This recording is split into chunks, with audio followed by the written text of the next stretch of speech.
Halo Studios, this one's for you. So, recently I asked you guys over on Twitter, go follow me if you haven't done by the way, if you could ask Halo Studios for one thing in Halo's next campaign, what would it be? And you guys did not disappoint. I got a ton of vital feedback that today I want to collate and discuss and kind of present to Halo Studios in a sort of open letter format. Because I truly believe that a lot of the feedback that you guys gave is vital to the success of the next Halo campaign.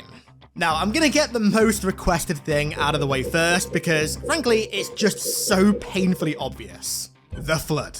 The Flood absolutely need to come back at this point, and it goes beyond just me and many others wanting them to come back because we like them. The Flood stood as one of the tonal backbones of Halo as a universe, and it's about time that that backbone that they represented made a comeback. I'm gonna keep this point light because every man, woman, and their dog agrees at this point that the Flood need to come back, so there's not much elaboration that's needed. I just had to mention it because, well, it's me. I think you'd be surprised if I didn't. The next thing that a lot of people brought up was an M rating, and piggybacking off the Flood, I think it's pretty obvious that you can't do the Flood, at least properly, without the game having an M rating. But the M rating goes far beyond just the Flood. I mean, if you ask me, I think it's about time that the Banished got the M rating treatment. I mean, they're a faction almost entirely led by brutes, and a lot of the stuff that the Expanded Universe has touched on with the brutes has been horrifically violent and gory, and yet we've never seen that in the games at all. It's about time that that stuff was translated into the games, and the Banished are the best way to do that. But the M rating also applies to the game and the story and even the franchise's overall atmosphere as well, and something that is almost hingent on an M rating that has been absent from the atmosphere since Halo 3 is horror, and it is about damn time that horror made a comeback. Horror was one of the first core pillars of Halo as a franchise, and you really can't do it properly with a teen rating. You need violence, you need gore, you need terror, all of which are kneecapped if you don't have that M rating. And on that same note actually, quite a few of you guys mentioned the need for some kind of dismemberment and gore beyond the Flood, because of course that's a core property of the Flood, but it's never been present for any alien or human species before. And well, I honestly think that it's about time that we got at least some degree of dismemberment for the aliens, the Banished, or hell, even the allies as well. That's an angle of maturity that Halo's really not gone down in the games, to be honest, and I think it's about time that it does. Okay, another really obvious thing that I honestly do think is kind of necessary that a lot of you guys touched on and that I think we're all in the same ballpark with is the return of the Arbiter. I think it's fair to say that the Arbiter is not just the most beloved, but equally the most missed character in all of Halo. I mean, dude, Keith David's voice is as Halo to me as the Halo theme itself, and we haven't had it, well, since Halo 5, but before that, since Halo 3, there has been a large window of no Arbiter, and that needs to end. The Arbiter's story arc defined the trilogy, and it opened the Halo universe up to being about far more than just humans good, aliens bad, which, ironically, has been a kind of story and tone that has been desperately missing since Halo 3. But of course, reintroducing the Arbiter into the main story would be probably the best way possible to remedy that. And piggybacking off the Arbiter and his return, so many of you guys made clear your want for the return of playable elites, not just in multiplayer, but in campaign as well, and I could not agree more. Halo 2's Arbiter levels were such a uniquely Halo way of opening the story up to a whole different perspective, and I gotta say, it's hands down the main reason that Halo 2 is widely regarded as the greatest Halo story of all time. When you think Halo 2, chances are you think about the Arbiter levels, and that's no slight to Chiefs levels by any means. Halo is not a uniquely human or Spartan game nor story. It hasn't been since 2004, and yet you'd have no idea with the way that 343/Halo Studios have conducted their campaigns. The whole Spartan story philosophy has made Halo feel like such a narrow universe over the last decade or so, and the best way to break that narrow feeling would be to give the campaign an alien angle, which of course is best done by playing as an elite. I genuinely believe that if the next mainline Halo campaign had half of it dedicated to playing as the Arbiter, I would genuinely cry tears of joy. on camera. I'll hold you to that, Halo Studios. And on the topic of playable elites and beyond, I really like Combine Guard's feedback here about the need for more friendly species, and with all the oxygen in my lungs, I could not scream anymore for this. Despite Halo 5 having friendly elites for like, 20 seconds, it really feels like we haven't fought alongside them at all since Halo 3. And I mean, one step further, we haven't fought alongside Marines, at least properly, since Halo 4, but that's a different topic entirely. And as a result of this, Halo's universe has felt so much more narrow and tunnel-visioned, and the levels have just felt charmless since. Fighting alongside different kinds of humans and aliens deepens the universe and makes the player feel more involved with it through strictly gameplay means, and can also be used to give levels a little bit of extra individuality as well. They had shed our brother's blood, and for that they must die. Sell it. So much for a stealthy advance.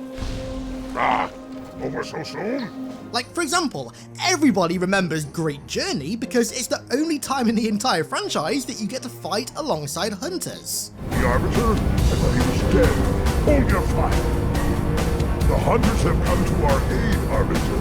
They will fight by our side. Or the Covenant, because you get to storm the third tower alongside a load of elites. Or Sacred Icon, because it's the only time that we get a friendly jackal. Arbiter, our savior! Stupid jackal, say thank you.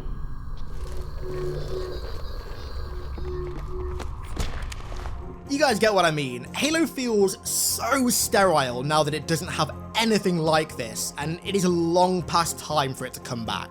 Oh, and Combine Guard also mentioned the need for more Sentinel types as well, and I don't think this is by any means necessary, but I have a real soft spot for the Sentinels, so I had to just touch on this briefly. I agree entirely. I miss the Enforcers so dearly, and I really wanted Infinite to expand on the Sentinels more, and it did, but just a little bit. If you ask me, the Sentinels should be their own entire faction, with all the variety that would come with that. And to piggyback off that topic as well, we're doing quite a lot of piggybacking today, I got so many requests for ODSTs to come back as well, and I mean, that is just absolutely a no-brainer. I'm going to tell you a fact now that's going to blow your mind, and not in a good way, right? So, since 343 took over Halo, ODSTs have been in more non-Halo games than mainline Halo games. In fact, to push the boat a little bit further, 343 have never made a mainline Halo game with ODSTs in, not once. And again, I'm pretty sure this is just yet another symptom of the ridiculously stupid Spartan story philosophy that needs to be taken out back and dispatched. One of the main characters of Bungie's games were the allies and their factions, the personalities of the Marines, the ODSTs, the elites, etc, etc. They were characters in and of themselves. They were entities that we formed attachments with. And those characters are completely missing nowadays. And I mean, a little bit of a tangent, but this also applies to some of the B characters in the Marines as well, like, for example, Sergeant Stacker and Chip Stubbo. Where are they? Why are they not in Halo Infinite? Why were they not in Halo 5? They should be main characters of the Marine faction. And this ties into the ODSTs as well. They were a core part of the UNSC character in Halo 2, 3, and Reach. I'd even argue the most beloved part, in fact. And now, they've just completely vanished. There is absolutely no excuse for that at all, especially with how beloved they were. I mean, all you gotta do is take one hard look at the ODST Helldivers crossover and just how ridiculously popular that is. I would hazard a guess that that is the most popular Halo content since Infinite came out, at the very least, right? And there wasn't a Spartan in sight, it was just ODSTs. As if you needed any more wake-up calls, that should be the last wake-up call. Bring the ODSTs back. I actually really like Count's point here as well about the Spartan 4s. I think it ties into this notion of faction character that's been so absent for so long. I really like his idea to give the Spartan 4s more aura because right now, the Spartan 4s are almost entirely auraless. Now, I got a lot of replies that emphasized the need for a story that actually follows on from its predecessor with consistency, and from loads of different perspectives as well. And I gotta be honest, I think this is the most important piece of feedback in this entire video. This is, without a doubt, the most important thing that the next campaign needs to achieve above all else. Yes, even above bringing the Flood back, as much as it pains me to say that. Compared to Bungie's trilogy, 343's quote-unquote trilogy feels extremely disjointed. Each game feels like the beginning of a new trilogy rather than a continuation of the previous game's story. They try and course correct with every new game, there's no consistency. Magpie Leon emphasized the need for the next story to not start with a ridiculous time jump, and instead to continue directly on from Halo Infinite, and I could not agree more. Nothing makes a story feel more disjointed and inconsistent than a ton of stuff happening off-screen between games that simultaneously has a huge bearing on a game's story. Unfortunately, we have that book coming out that carries on directly after Halo Infinite, so whether there'll be a time jump or not, I'll be honest, I'm leaning more towards yes now, but I really hope not.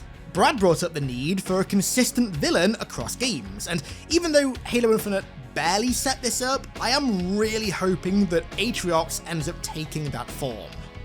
A villain should be the main through line between games, and the longer that a villain exists and poses a threat, the more invested you become in taking them out, which gives you even more of a reason to stick with the story through entries. I mean, hell, this is why the Covenant's defeat in Halo 3 was so damn satisfying. We've been playing through that since Halo 1, and this was the culmination of 3 games worth of story.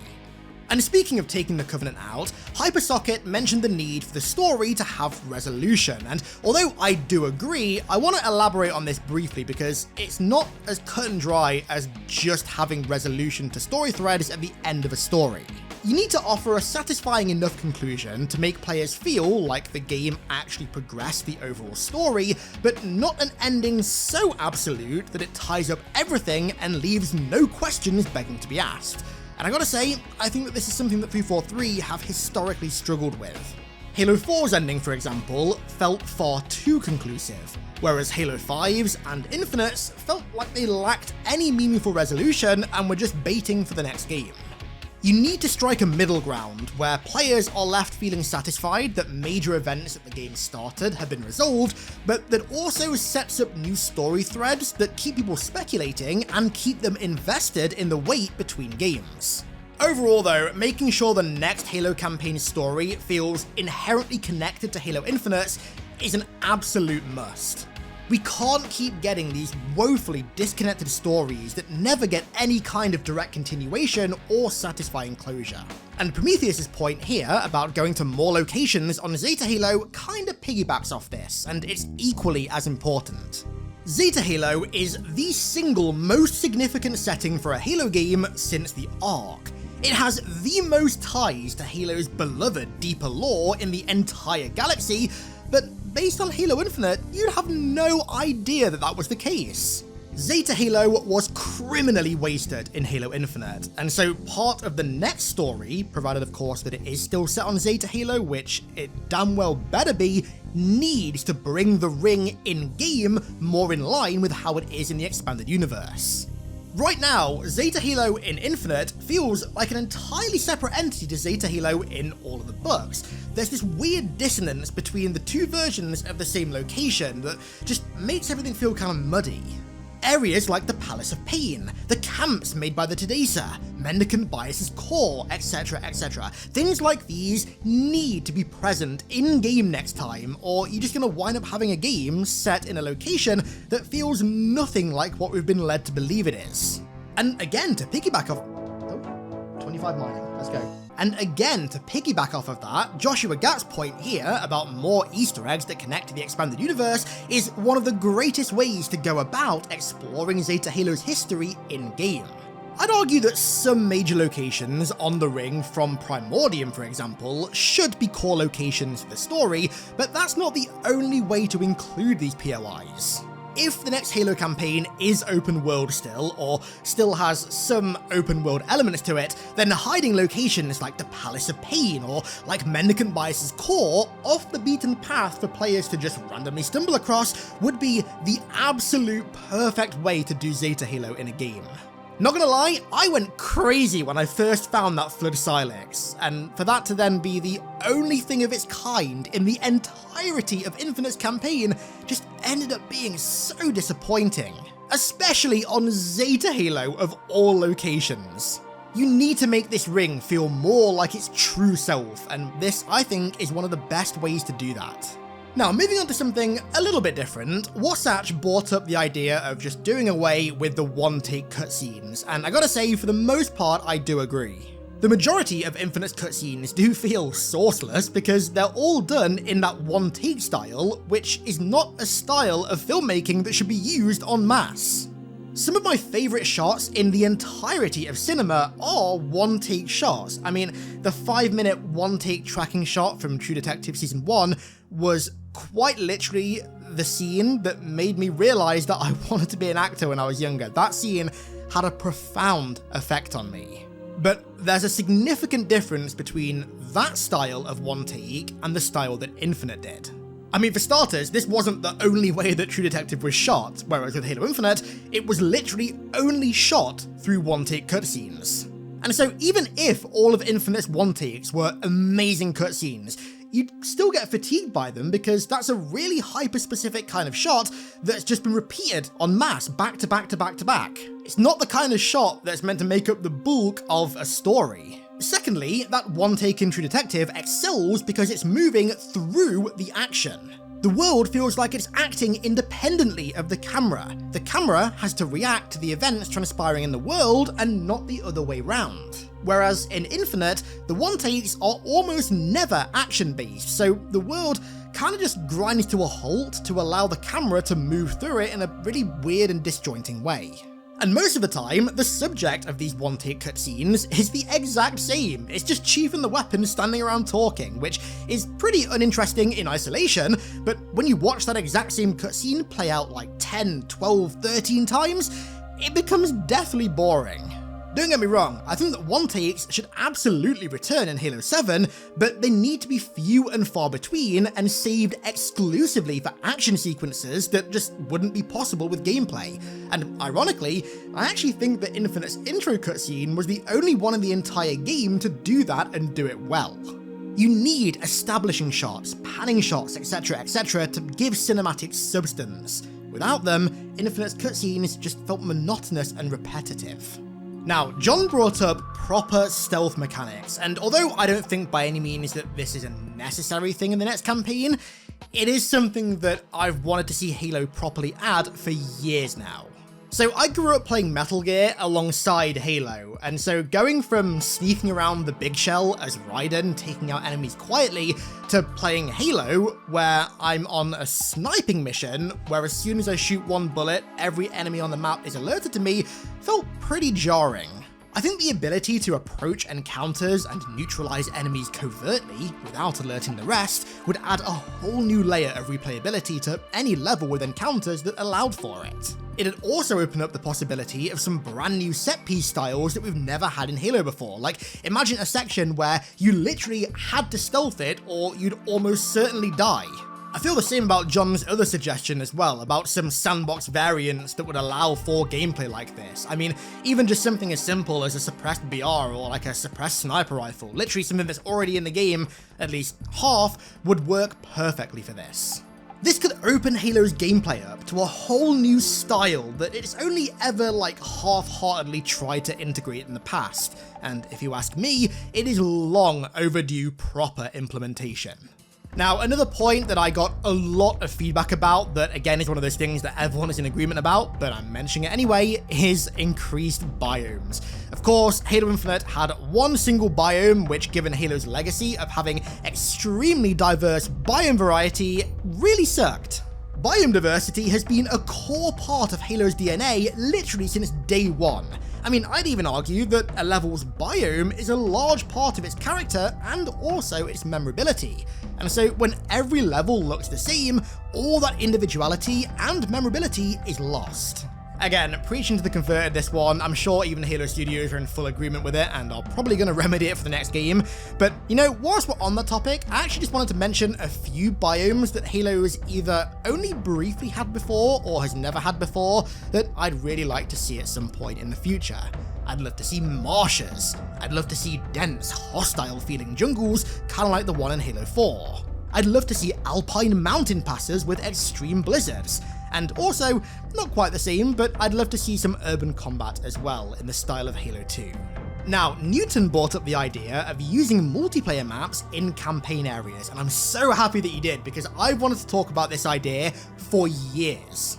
As you guys know, I've always loved the subtle lore that kind of underscores the multiplayer maps and their settings and their aesthetics, but I've always wanted that to be taken a step further, and I think that this is the best way of going about that. Just imagine for a second, you're in some mysterious mountaintop foreigner facility on Zeta Hilo, exploring, when all of a sudden, you pass through Lockout, which is engulfed in a flood outbreak.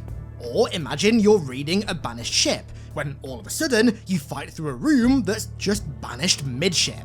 This is the reverse of what developers used to do back in the day, where they'd take campaign arenas and turn them into multiplayer maps, and honestly, I think it'd be a really smart and also tastefully fanservicey way of reusing assets that builds the wider universe in never-before-seen ways. I'm just thinking about how cool a scripted encounter would be with lots of narrative weight behind it in Lockout with the Flood.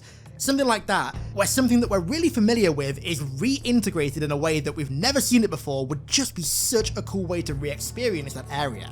And also give it a ton more context. Open world is a great environment to do this in as well. I mean, Infinite did kinda do it that one time with that structure that kinda looked like Ascension from Halo 2, but that was it. You could do so much more with this philosophy.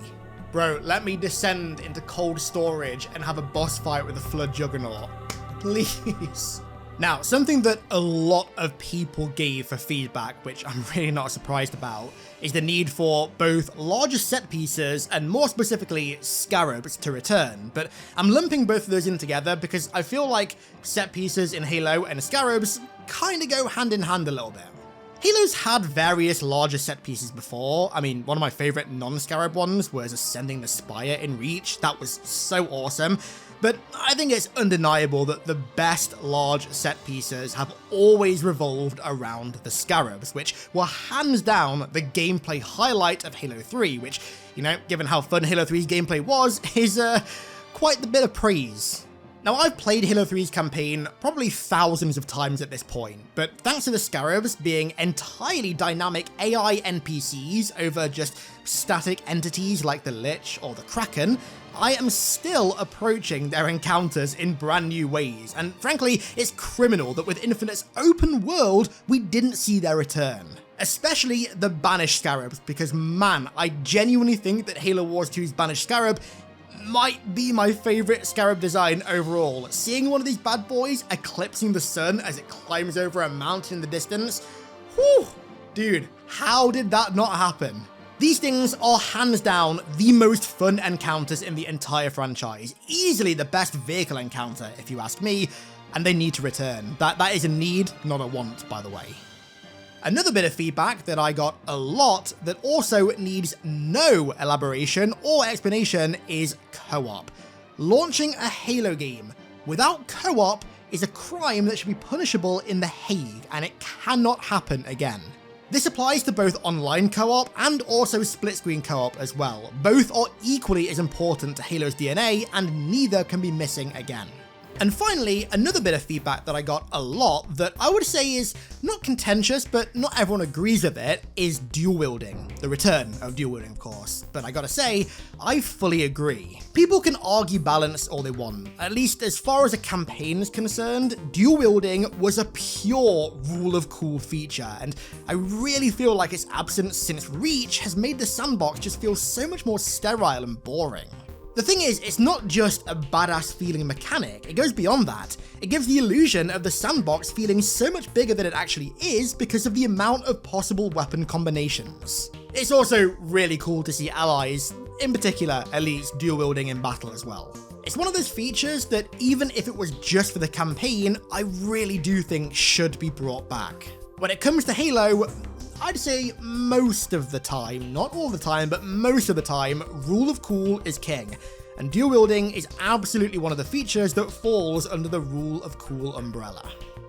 Now, of course, this video was not an exhaustive list of everything that the next Halo campaign needs. I couldn't possibly cover everything because we'd be here for days. So I want you to leave one thing that you think the next Halo campaign needs. Not something that you want, but something that you think is absolutely necessary to the success of the next Halo campaign down below in the comments. And Halo Studios, if you're watching this, take some notes. This video was for you guys. So, once again, don't forget to leave your thoughts on what you think is necessary for the next campaign. If I missed something off in this video, leave it down below in the comments. And so, with that said, let's round this slightly different and hopefully very constructive video out there.